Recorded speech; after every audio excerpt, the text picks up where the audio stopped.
Welcome to the Proclaim podcast, where we sit down with missionary disciples and talk all things around sharing Jesus with others. Our hosts are Brett Powell, Heather Kim, and Jason Jensen. On this episode of the Proclaim podcast, we're talking with Father James Mallon about his conversion story, his ministry failures, and his journey as a missionary disciple. This is part one of a three-part series with Father James, so be sure to subscribe to the podcast to catch the whole conversation.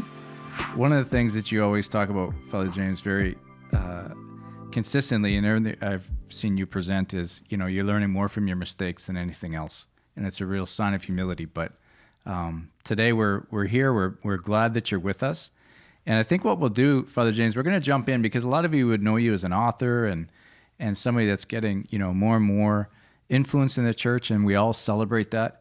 But there was a time when you weren't an author. There was a time when you were, quote unquote, just a disciple, or even just coming into faith. So why don't you just tell us your faith story, Father James? Yeah. I will. You see behind me, Halifax Harbor, and that's a view that I remember from the night when I, in a sense, I really encountered the Lord in a personal way for the first time in my life.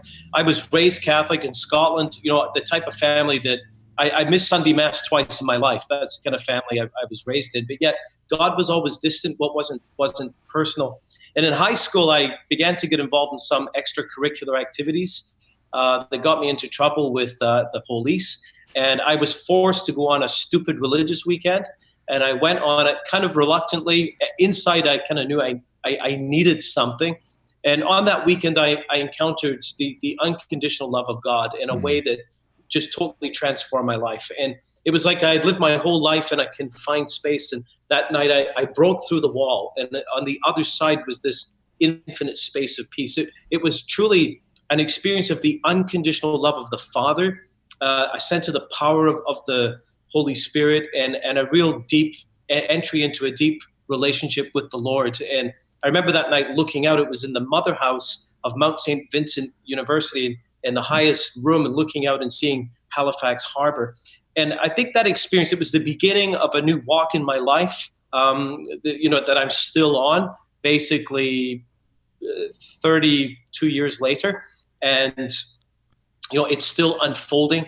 But I have to say that experience has shaped my life. It was an experience of not even knowing that this was possible.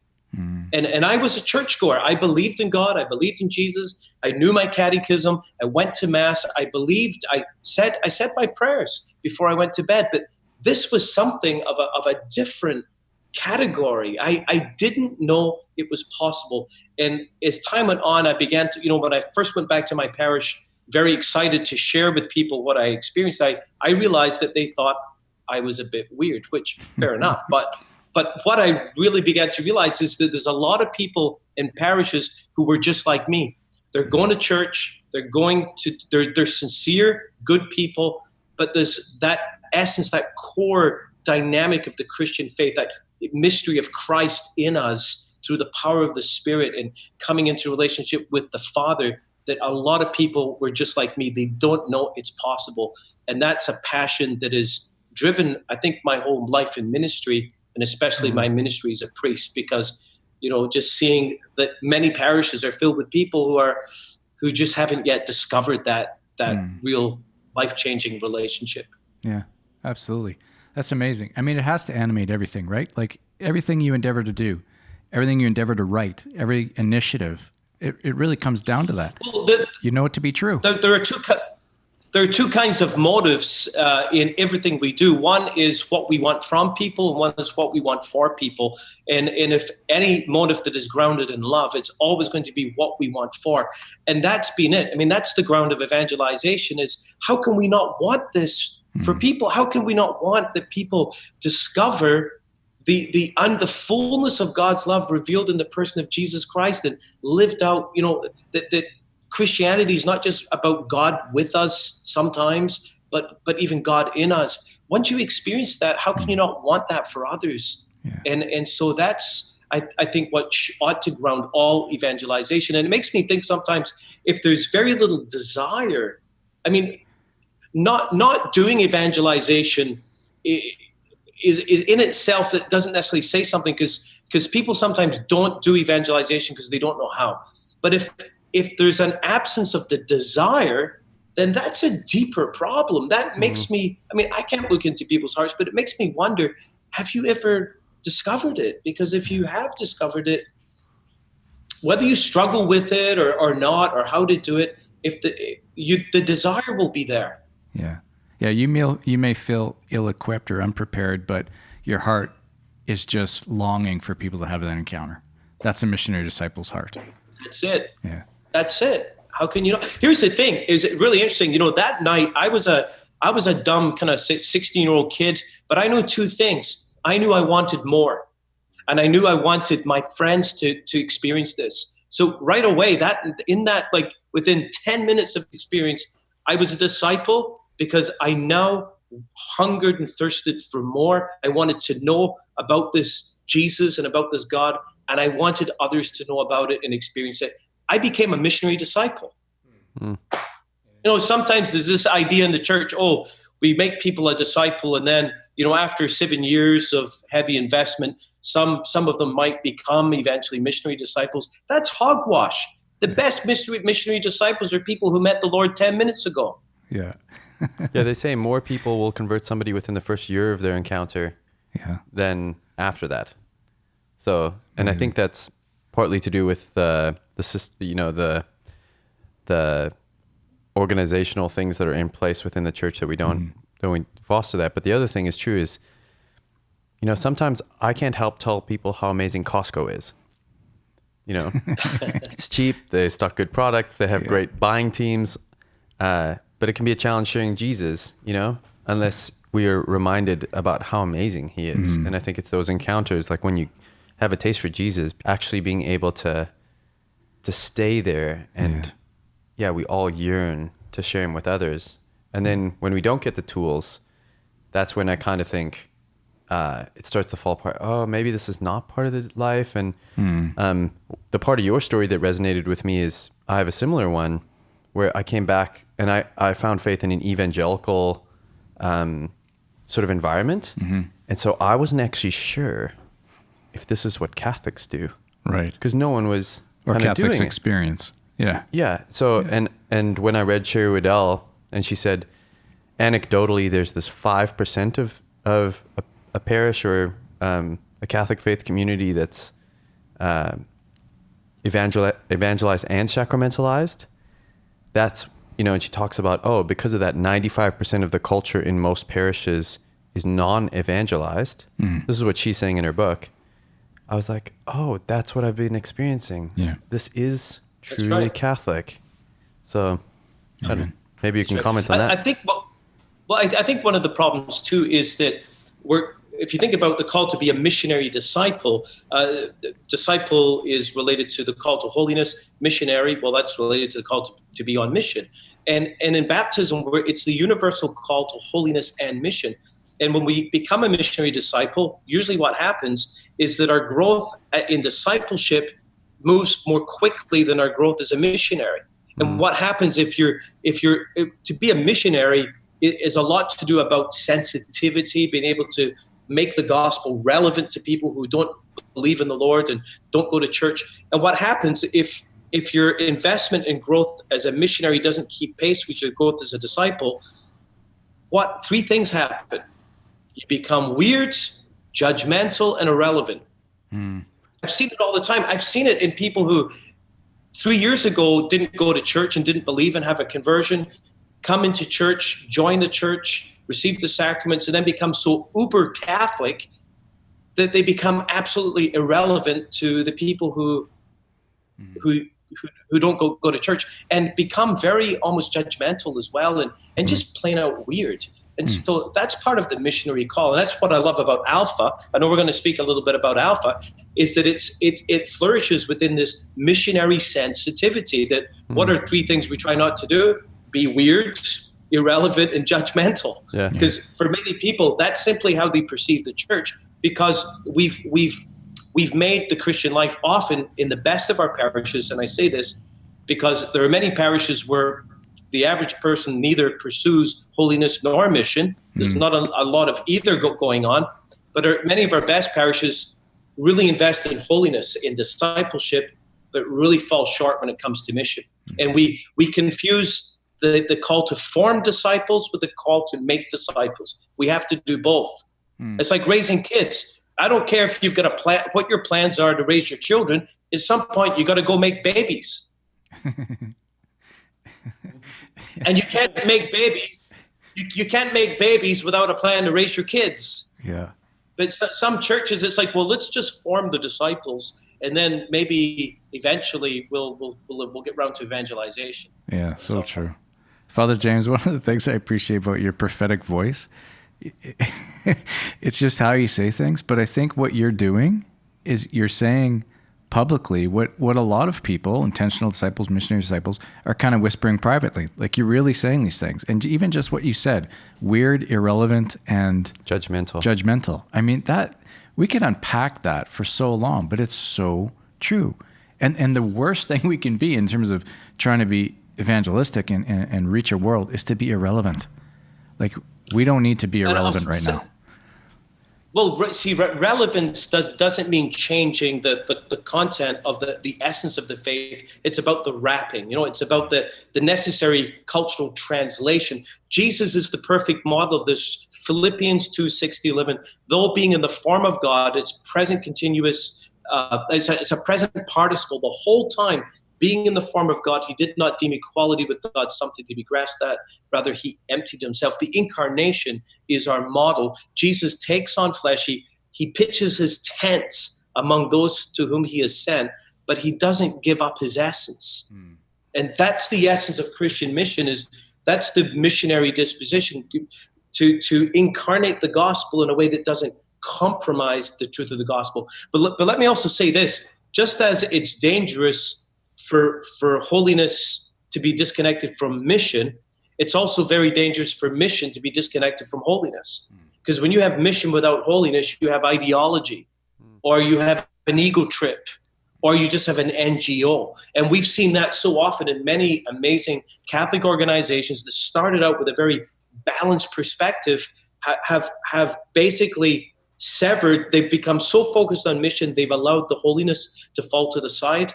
And as good as much as what they do is good, it's not Christian mission anymore. And so it goes on both sides. Yeah. We're going to, were you going to say something? Well, I want to ask him, where Father James Mallon, you did not become Father James Mallon overnight. So I want to come back to the time where, if you can tell us a story about where you might have been weird, irrelevant, or judgmental in your journey of becoming, when your discipleship was outpacing your missionary, as you put it. Can you tell us a story about a time in your life where that might have been the case? To be really honest, I think that I always had a kind of a missionary passion, but I think I started to skew once I went into the seminary, once I started to study theology. And I love studying theology, and the convictions I had in the seminary were very, very, very strong, that launched me as a young priest.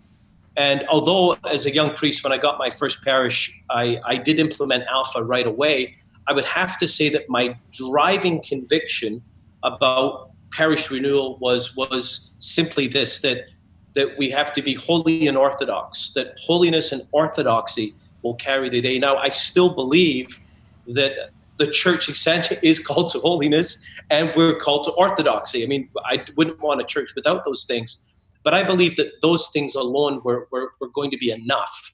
And I think that over the years now, I could give you examples of failures, sitting down one-on-one, but my passion has always been the mobilization of a parish. And so I've got no shortage of failures there.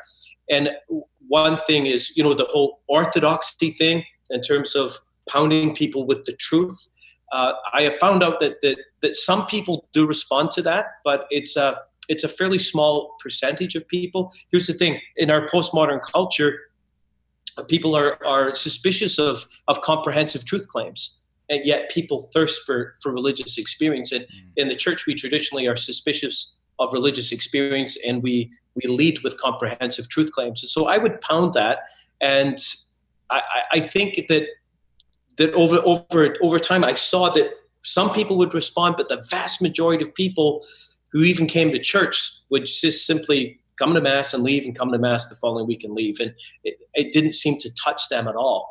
The other thing around the orthodoxy thing was, in a sense, or rather the call to holiness. I would preach it and preach it and preach it and call people to it and call people to it. Here's what I learned, that it's so often all I did was add heavy burdens to people. I think of the condemnation of Jesus of the Pharisees we've been reading about in the weekday Mass this week. He says, you tie up heavy burdens and lay them on people. And I realized, oh my goodness, what I succeeded in doing is I would preach in I think a fairly convicting way that you ought to be doing these things. You ought to be praying more. You ought to be growing in holiness. You ought to be serving in ministry. You ought to be growing in faith and knowledge. And people would leave convicted, yeah, I ought to be doing that. But guess what? I don't want to do it. This guy convicted me that I certainly should be doing it, but my heart hasn't been changed. And so I'm just leaving church more burdened than when I came in, because now I really know how much of a loser I am, because I know that how much of a bad Catholic I am, because I really should be doing this. And guess what? I don't want to. And I think that's often what we do in the church. Someone once said that in the church, we're almost like asking many Catholics to live in a faithful marriage with someone they don't even know, let alone have fallen in love with. They know about the person, but we demand this kind of level of fidelity with someone they haven't fallen in love with. And the big shift for me occurred really about 10, 12 years ago, when I realized, and that's why in Divine Renovation Ministry, our first key is the primacy of evangelization, because a person falls in love, and then all of a sudden, the call to all these other good things are no longer experienced as a burden, but as the fulfillment of this longing that people have. So that's why I think realizing in the past that I didn't lead with evangelization. I believed in evangelization, but for me, it was something in the mix along with all these other things. And I realized that by leading with the truth alone, I'd only reach a limited number of people, or by pounding and convicting people of what they ought to be doing in order to be more holy, it left a lot of people burdened. And so, but leading with evangelization, it's a game changer. It really is. That's what we experienced. Yeah. So we are sort of launching this movement, Proclaim, and it's all about evangelization. And two sort of tools that we're certainly promoting and encouraging would be the CCO Discovery, which you're familiar with, but also, of course, Alpha. And whenever you talk about Alpha in the Catholic context, some questions arise. And I know how important Alpha is to you personally, but also to what you've seen at St. Benedict's and all around the world through Divine Renovation Network. And so I can think of nobody else that would be better equipped to kind of answer the question. The question really is, is Alpha Catholic? And of course, some people ask this question to be difficult. They're really making a statement more than they're asking a question, because in their mind, Alpha is not Catholic. But you guys have assimilated it so well into your parish, and we'll talk about it as a culture changer. But right now, as someone with formation, with theological understanding, how would you answer the question, Father James? Is Alpha Catholic? I would say no, it's not, and yes, it is. Because it depends how you look at it, right? Alpha was developed out of an Anglican church in London, England, and the main resources still come out of this Anglican church in London, England, and they are an evangelical church, so it comes from that kind of culture, that part of that stream of the Christian tradition. So in that sense, if you isolate that, is it Catholic? No, it's not. First point. Second point, does it basically communicate basic Catholic doctrine? No, it doesn't. So from that perspective, it's not Catholic either. But here's the thing. Alpha doesn't claim, the theological content of Alpha doesn't claim to be basic Christianity. This is a very important distinction. It doesn't claim to be mere Christianity. Some Catholics get this wrong. In the early years of Alpha, and still to this day, they don't use that terminology, because that is a theological statement. If you call the theological content of Alpha basic Christianity, then basically what you're proposing is a Protestant version of Christianity. Instead, they say it's what we hold in common. It's a very fine distinction, but a very important distinction. Here's the thing. So as a result, there are many things that are not said. So in the sense that it doesn't deliver all of basic Catholic theology. It doesn't talk about the Eucharist, doesn't really talk much about the church. And so that in that sense, you could say it's not Catholic. So that's where I would say, no, it's not. But here's the problem with that assessment, is that I think that the core, in terms of theological content, the problem's not so much with what is said as with what is not said. And if that's a deal breaker for you, you shouldn't be using the Apostles' Creed at church. You probably shouldn't even be using the Nicene Creed at church, because it doesn't mention the Eucharist. You see, we have all the time even creedal formulae that don't say everything. And so the problem is not with what is said, but what is not said. There are entire topics that are not introduced. And even some topics that are introduced, such as the church, there are key elements missing from a Catholic perspective. But I would say that this is not a problem, because if your starting point is that you're making babies and you have to have a plan to form them, then that's what you do afterwards. That's simply what you do next. And that would be, in fact, it's irresponsible for Catholics to use Alpha without planning to do all this other stuff. You have to have a plan to do it. But at the same time, I think if Catholics invented Alpha, it would be 35 weeks long. And no one who doesn't go to church would end up taking it. So are you saying Alpha is like making babies? I'm just trying to follow the analogy here. Is that part of the promotion? A lot of guys might show. A lot of fun. Yeah. Well, I would say this, that fundamentally in everything that a parish is doing, and this is a big mistake, like, what's your basic vision for Alpha? What do you think you're doing? Are you feeding sheep or catching fish? I'm shifting the metaphor here, guys. Are you feeding sheep or catching fish? Is it a catechetical discipling tool, or is it an evangelistic tool? No, the answer is it's kind of both. Because if you're a disciple and you take Alpha, it's going to, all discipleship, all catechesis ought to be evangelistic. But the evangelistic moment, evangelization in and of itself, is distinct from catechesis or discipleship. If the goal of evangelization is to make disciples or make babies, then the rest of your life is spent being formed, right? So Alpha can do both, but Alpha primarily is a tool to catch fish. Here's the thing, it does both.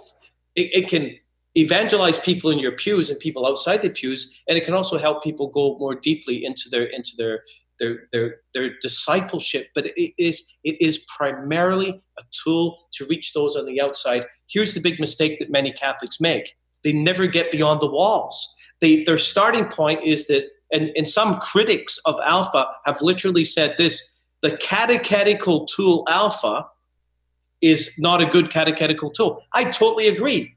If you're looking at Alpha through the lens of catechesis, it fails. It fails. It's not Catholic. Do not use Alpha for catechesis. You heard it from Father James Mallon.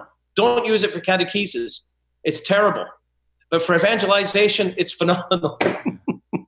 Because it's a tool to catch fish. And here's the thing. Now you got me on a roll here, guys. I would say that if we're faithful, if you're listening to this and you're a faithful Catholic who believes in the magisterium of the church, then the fact that it's not, quote unquote, not Catholic is actually an advantage. You should maybe use Alpha in spite of the fact that it's not Catholic, but the fact that it's Catholic is actually an advantage. Now, why would I say something like this? Well, let me quote from Pope Francis. He said this: if we concentrate on the convictions we share, he's talking about ecumenical dimensions here. This is in paragraph 246. And if we keep in mind the principle of the hierarchy of truths, we will be able to progress decidedly towards common expressions of proclamation, service, and witness. Common expressions. You name me any evangelistic tool in the Catholic Church that is a common expression among other Christians. He goes on to say this: the immense numbers of people who have not received the gospel of Jesus Christ cannot leave us indifferent. Consequently, commitment to a unity which helps them to accept Jesus Christ can no longer be a matter of mere diplomacy or forced compliance, but rather an indispensable path of evangelization. He's saying that using a tool that is used by other Christians is an indispensable path to evangelization because it manifests a dimension of the unity Jesus prayed for in John 17. And he said that our degree to which we're unified, we reflect the unity that is between the Father and the Son, that people will come to believe. Yeah. That is from Pope Francis. And guess what? I'm going to say one more thing, then I'm going to shut up. Okay? Here's the cool thing. It's a reference to Evangelii Nunciandi. Pope Paul VI, 1975, said the exact same thing. He says this, paragraph 77, the Lord's spiritual testament tells us that unity among his followers is not only the proof that we are his, but also the proof that he is sent by the Father. It is the test of the credibility of Christians and of Christ himself. And he says this, as evangelizers, we must offer Christ faithful, not the image of people divided and separated by unedifying quarrels, but the image of people who are mature in faith and capable of finding a meeting point beyond the real tensions, thanks to a shared, sincere, and disinterested search for truth. He says the destiny of evangelization is certainly bound up with the witness of unity given by the church.